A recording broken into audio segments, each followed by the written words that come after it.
Oui,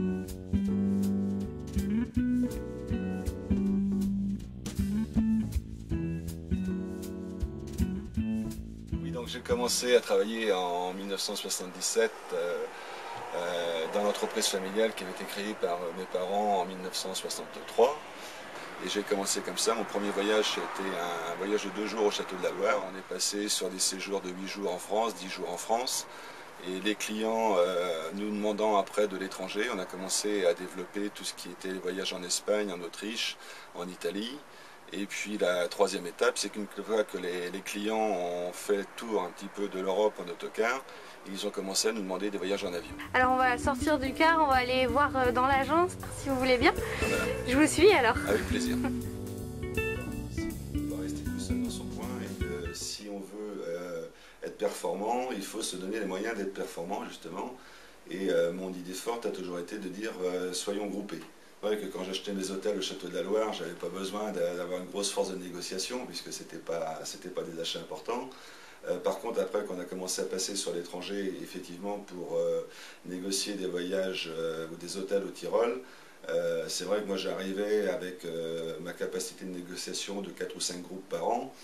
J'intéressais les hôtels d'une façon normale, mais je veux dire qu'ils n'avaient pas forcément envie de me faire un tarif extraordinaire. Donc je me rendais bien compte que ça ne suffisait pas, donc avec des collègues qui avaient le même raisonnement, nous nous sommes groupés et en 1984 pour faire ce qui est devenu National Tour. C'est-à-dire que moi je me rappelle, j'avais été directement au Tyrol pour négocier. Cette fois-ci, je n'avais pas été pour négocier 5 groupes, mais j'avais été pour en négocier 50. Et pour l'anecdote, 25 ans après, c'est toujours le même fournisseur.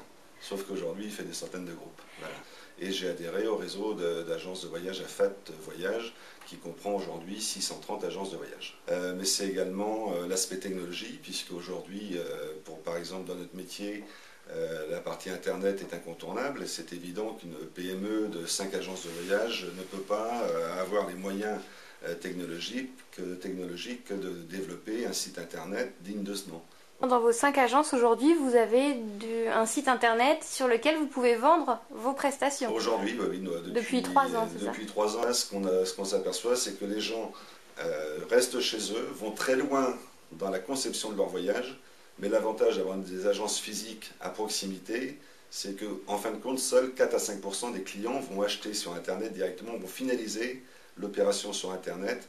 Et par contre, on voit beaucoup de gens qui arrivent, et derrière on valide leur voyage, on peut apporter quelques conseils, quelques notifications, et les gens finalisent l'achat de leur voyage dans l'agence. Finalement, l'agence en ligne n'a plus tellement d'avenir, alors puisqu'aujourd'hui les gens ont besoin d'être rassurés de plus en plus.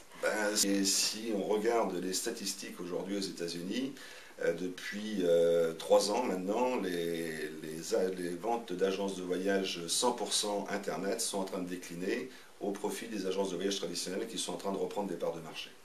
30 ans, presque 35 ans après, vous en pensez quoi de ce parcours? Je suis parti d'une petite entreprise familiale, réussi à développer correctement toute la partie transport, qui est devenue beaucoup plus importante aujourd'hui, avec la partie agence de voyage aussi qui s'est développée, qui est devenue une vraie entreprise à part entière. On a également une filiale qui est spécialisée dans le voyage linguistique, plus un certain nombre de participations avec des collègues dans d'autres entreprises de transport ou de voyage. Donc non, je crois que c'est bien, je suis content. Merci. Merci beaucoup.